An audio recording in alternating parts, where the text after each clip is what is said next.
Welcome to 24 KEIRUS. I'm Kelley Johnson, the founder and CEO of KEIRUS by KJE.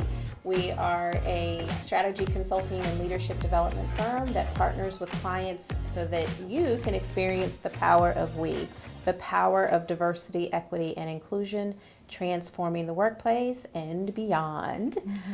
So we are wrapping up this series where our team, our leadership team, is really talking about culture transformation the KEIRUS way.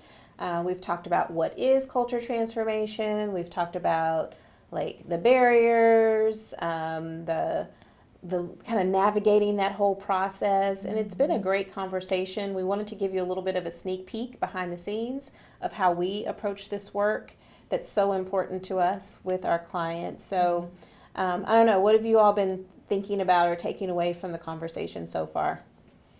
I think it's a good reminder of why we signed up for the work we do. Yeah. So, I mean, for me, it's been a passion of mine, and just to talk about it just is seamless because it's just naturally in our blood, I guess. Yeah.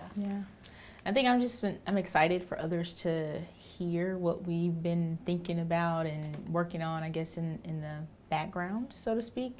So to just get our thoughts and ideas out there on what we do, why we do it, how we do it, is exciting. Yeah, it does kind of feel good because I do feel like it's a little bit of a hidden gem, right? Like we don't talk about ourselves. No. We're so client focused that we rarely take the time to talk about ourselves. So I'm glad that we're doing this because I think it's important just to share with people our philosophy, our point of view on how we view not only DEI, but also just transforming the workplace, transforming individuals. So I think the last kind of conversation is we're going to talk about, what does it really take? Like what kind of commitment, if someone says, I want to transform my workplace, what are they really saying? And what's really required to make that happen? One word that just popped in is consistency. Yeah. That's a good one. And I think it's consistency like on an organizational level, but the more so on the day-to-day, like in the trenches kind of work. So when we're working directly with our, key client contact, it's the sending the emails and the following up and all of that to ensure that strategy is being disseminated to the entire organization, but that we don't kind of get discouraged when we don't see that needle moving, tomorrow, when we just, communicated something the day before. So being just consistent and committed to the work and knowing that, we will see the fruits of our labor soon. Yeah, when I think about the clients that have been very successful partnering with us, it's that they're all in. There's, very little hesitation once they've committed to the journey. And I think we've mentioned several times that it's a journey, and it's not even when you start the journey, your first couple of years or whatever have you, it's still kind of cycles. It's never ending. It's kind of that circle of life, if you will, where it's just always going to continue, right? Because companies are always going to have change, always going to have restructures, always going to have people coming in and out, and that affects your culture, right? So it's never, there's never an ending to that. So the companies that are successful recognize that. That's why when we talked about earlier the barriers of cost and prioritization and things like that, the companies that are successful know that there is a end game, long-term end game, and it's not just right now I need this as an initiative because XYZ external event happened, therefore I need to now focus my attention on this as a company, but that this is an ongoing thing that is always going to be happening. Yeah, I love that. I would add to it, I think that collaboration and partnership, it's going to take the willingness to trust the process. We're kind of like organizational trainers, like personal trainers. We're coaching, we're guiding, we're providing the blueprint, but it's collaborative, and we have to do this together. And where we have seen the biggest transformations in leaders as well as the organization are those opportunities where we truly get to partner. we're in the trenches. We're celebrating the victories together. There's emotion sometimes, and there's also hard conversations as well. But I think about just the growth in a fairly short amount of time. Yes, it takes time for like big needle movers to occur, but I think it's important to celebrate those small wins and the small victories, and that those truly happen in partnership and in collaboration with people that you trust. And I think, trust is super important to us, and we always value that. And I think we're always trying to instill trust and show that we're coming from a place of best intentions. But also, I think the flexibility to sort of say, they're not ready, or they're not ready. Yes. They really, I love the movie The Matrix. It's like, are they going to take the red pill or the blue pill? And they may not be ready to take the pill that we want them to take, but let's at least make some level of progress. So I think that's really cool. Yeah. And one thing that I was just thinking about is, because we are so collaborative with our clients, how it's always so funny when it's time for us to kind of step back into the background a little bit. And they're always like, no, wait, where are you going? We still need you. Like, we want you in the background. So that's always funny, because clients do let us in. When it's time for us to kind of leave, they're like, no, we don't want you to go. Yeah. That's a good point. That's funny. So we were working with a client that, kind of had more limited resources, and we were happy to help them on their initiative. And, we wanted to be respectful, I think, of their financial constraints. And so we had planned a transition meeting, and we're like, okay, so here's what you need to do. Here's some next steps. Here's our recommendations. And they're like, but wait, we wanted you to come and do this and this. And so that is, it's funny, but it's also a great feeling. Yes. Because we really don't like to leave, but it's you want to kind of honor their wishes. Right. But I think that's why we have such a high client retention rate, right? Because we take the time to embed. I think you said this earlier, Aneeliz. We embed ourselves in the organization to the degree that we are allowed. And it's almost invaluable. It's like, how do you put a price on that? Yeah.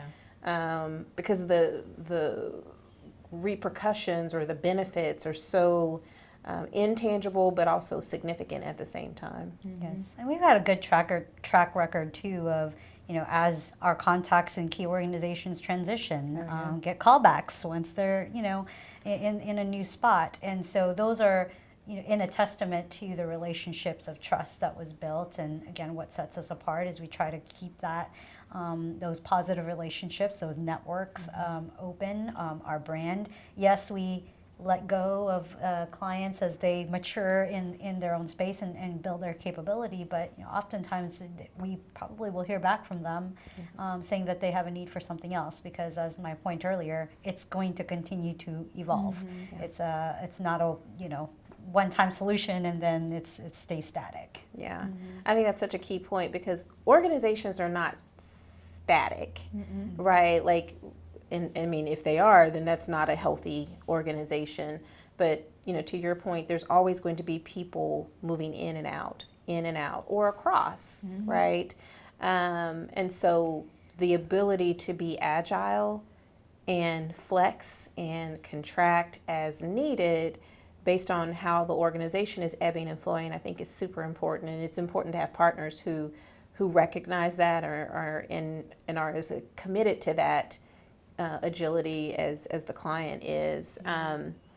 Speaking of organizations not being static or stagnant, what are you all seeing, or what are you thinking in terms of like data and trends that really impact this work? Like, what's really relevant right now?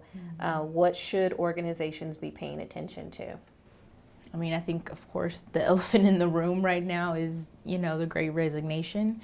And the almost kind of the power shift, so to speak, where employees are really asserting them, what they want and what they need in their careers or out of their careers.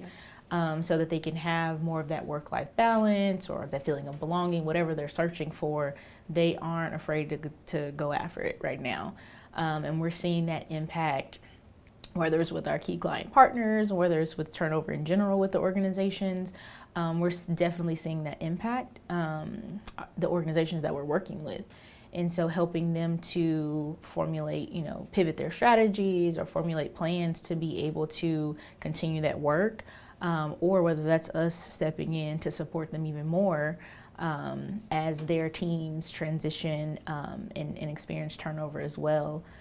So it's really equipping the organizations to be able to kind of bounce back or manage the resignation, the turnover, because we're seeing this impact teams, we're seeing this impact ERG leaders even more, especially workload is already a big deal for them, but losing their co-chair or losing their co-chair and losing a team member in their department at the same time can impact them or is impacting them a lot.